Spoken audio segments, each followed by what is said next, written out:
Sumikat na si Haring Araw. Ayun mga paro. Sumikat na yung araw. Yan. Napakaganda ng area natin dito. Lahat na nakikita nyo yan mga paro.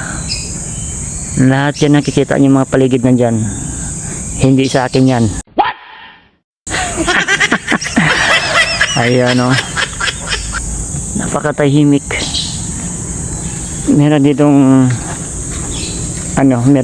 merong ano dito, bukal. May bukal dito mga par. Yung tubig na yan, yung malinaw. Ayan o. Diba malinaw yung tubig na yan. Yan. Dito galing yan.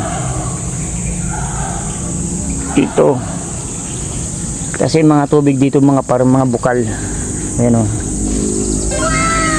Oh, di ba? Tabi. Ayan, bukal oh. Ganda ng bukal mga par. Oh. Ipansin nyo. Di ba? Galing sa ilalim ng lupa ang tubig. So ibig sabihin malinis yan at pwedeng inumin.